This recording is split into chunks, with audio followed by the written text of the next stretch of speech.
mener un combat, que ce soit maintenant pour Ayouba, que ce soit pour les Fonik et Mangé, que ce soit pour ceux qui ont disparu, que ce soit même pour le président de la République. Soyons exemplaires dans nos activités de tous les jours. Que nous nous aimions en tant que Guinéens et nous serons capables de changer la donne dès la base. Et je pense que ce qui manque à la Guinée, véritablement, ma présence ici au nom des conseils des Guinéens établis à l'étranger, c'est de transmettre la compassion que nous avons. Soyez d'accord avec moi qu'à distance, il est facile de critiquer en Guinée. Il est très facile. Il est facile d'insulter. Il est facile de se méprendre. Même Ayouba est critiqué. Mais il faut être sur le terrain pour comprendre la position des uns et des autres. Tous les Guinéens, la Guinée est une somme de frustrations. Chacun de nous ici porte des frustrations.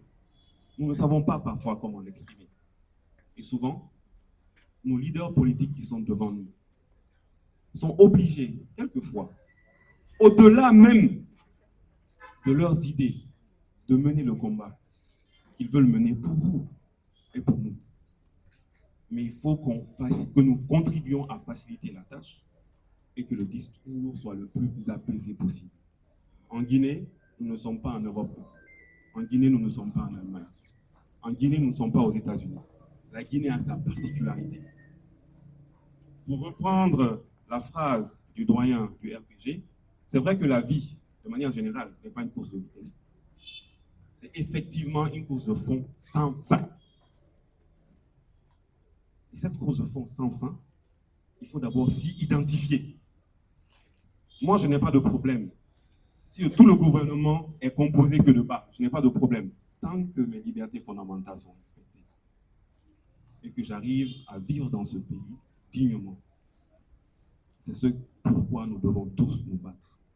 Donc, le message de la diaspora, qui est une masse extrêmement critique de tout ce qui se passe en Guinée, c'est de voir la Guinée en paix, de voir la Guinée unie, les fils et les filles, que quand cette porte du modèle est ouverte, que tout le monde vienne ici, pas en tremblant, pas en pensant que non, il est contre le régime ou ceci, cela. Nous sommes d'abord des Guinéens. La justice a pensé faire bien ce qu'elle a fait. Les autorités pensent bien faire. C'est à nous de leur démontrer que ce qu'ils font, nous ne sommes pas d'accord en tant que militants politiques. Et ne pas confier cette charge seulement, peut-être aux leaders d'opinion que nous sommes, parce que souvent nous sommes portés, à tort ou à raison, dans des directions que nous ne devrions pas prendre. Donc même prendre la parole ici, elle est extrêmement délicate. Mais à un moment donné, il faut qu'on arrive à s'assumer en tant que des hommes libres et égaux, à accepter nos divergences et nos différences et à fusionner quoi? À fusionner nos potentialités dans le creuset du sursaut patriotique. Et qui parle de creuset parle de quoi? Il faut purger. Il n'y a pas de rose sans épines. Espérons que cette étape de la prison du président du modèle soit une étape qui puisse davantage le purifier, davantage le grandir, davantage l'assagir.